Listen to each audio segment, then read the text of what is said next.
Okay, I'll admit it, guilty as charged. I love commercials. Sounds strange? Well, actually, advertising can be some of the most creative and even some of the most entertaining things we see or hear on the media. On TV, billboards, newspapers, magazines, online, or even what we hear on the radio.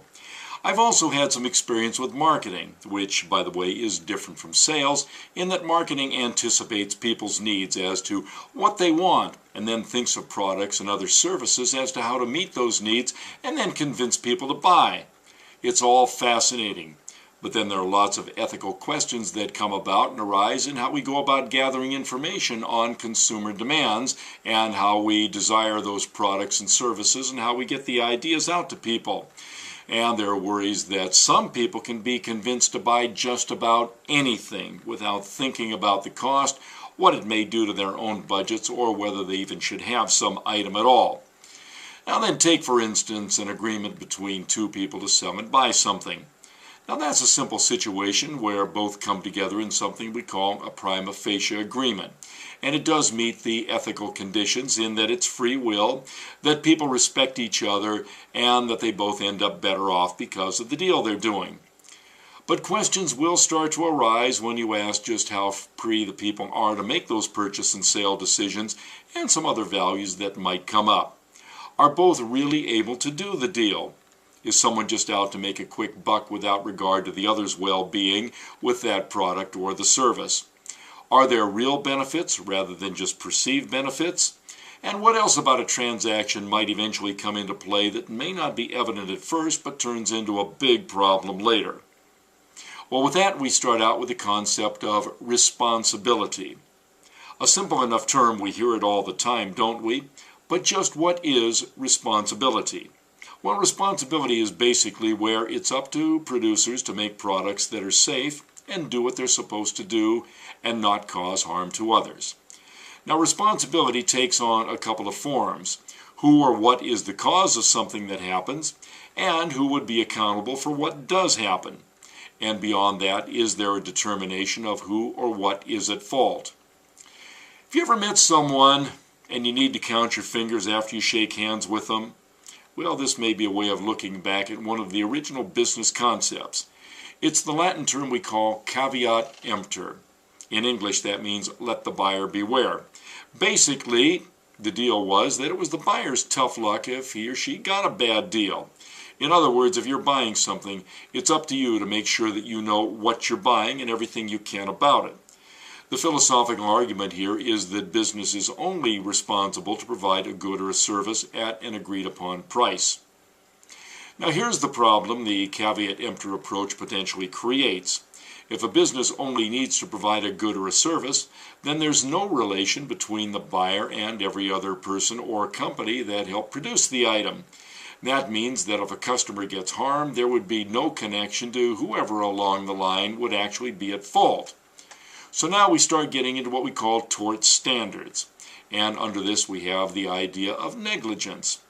Now this is another way through the courts that someone hurt either physically or financially is able to hold whoever is at fault responsible. Negligence means that whoever is at fault failed to exercise some reasonable care to make sure that something bad doesn't happen to someone else. Now this can include both doing something that can cause harm and by not doing something which could have prevented harm before a product or service hit the market. The Ford Pinto is a good example here, when the company realized that the car's gas tanks were potentially explosive and still didn't take the vehicles off the market to fix the problem. In addition, there's a standard of tort law that we call strict product liability.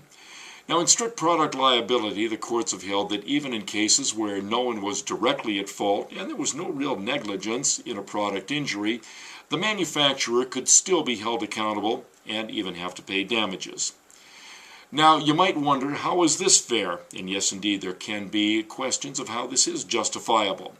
Well, the court thought has been that by holding manufacturers or business responsible for harm or other damages caused, that it's really a demand by all of society that safer products be produced. Now, it's also traditionally been held that businesses are the best able to pay the costs in cases of product injury, even if the business is not directly at fault. Oh, as I've mentioned earlier, I'm fascinated by marketing, just how the experts can figure out what it is we as consumers want and then follow up with sales campaigns to entice us to buy. I think the Super Bowl is a great example here. Interesting, yeah, not so much for the game itself, but interesting because this is when the big companies roll out their brand new and very expensive commercials. It's a real science to figure out a target market and then who will be persuaded by all of the promotion. So this brings up the issue of ethics in advertising. Now don't think of all advertising as being all bad all the time or just a bunch of irritating commercials that interrupt your favorite TV show or songs on the radio. Believe it or not, ads are actually news. You can learn from them. They'll tell you about available information on products and services, and it's often because of an ad that you learn about something new that helps make your life at least a little bit better. So overall, the experts argue that ads and sales promotions make the free enterprise system work more efficiently. But then again, there are aspects of advertising that can take advantage of the uninformed or the weak-willed. The main ethical concern here is that ads are true and accurate. So how do we deal with those ads that misinform? Well, there's one argument that the market will actually cleanse itself naturally, that false and misleading commercials and practices will be found out, exposed, and then the force of the market will actually get them off of the air or off the pages of the newspaper, the magazine, or off the billboard. And maybe the best way to fight back against false and misleading advertising is when competitors step up and then run their own commercials to set the record straight. Now, a main reason behind marketing is to identify groups of people likely to want a particular product or a service. So it's a matter of identifying characteristics and values of those groups. That's fair play. Now, much of the bad name advertising and sales promotion can get is when products are directed at what we call those vulnerable groups.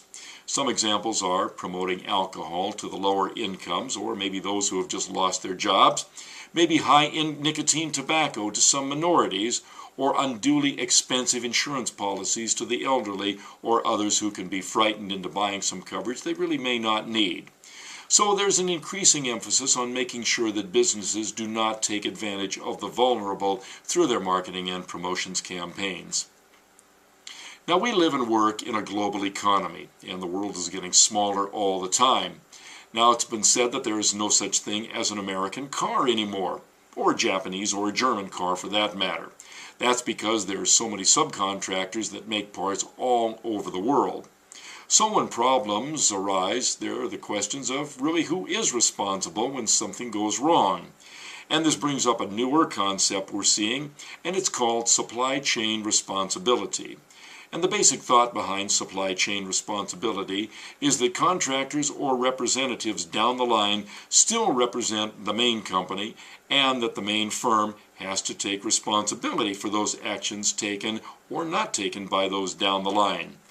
Now, the text points to the athletic apparel industry, particularly the company Nike, which for years had denied any involvement in child labor sweatshops in developing countries around the world, until the problem gained such global notoriety that the involvement could no longer be denied and steps had to be taken to improve conditions. Still, there are those questions, though, of just how much responsibility a main company should have for actions by suppliers and the subcontractors, especially in those cases where the main company may have genuinely had no knowledge of any wrongdoing at all. So what are the ethics here? Well, the answer is the issue is still pretty much unresolved. Especially on the world level, there are still plenty of challenges in resolving this problem, and it's not going to go away anytime soon.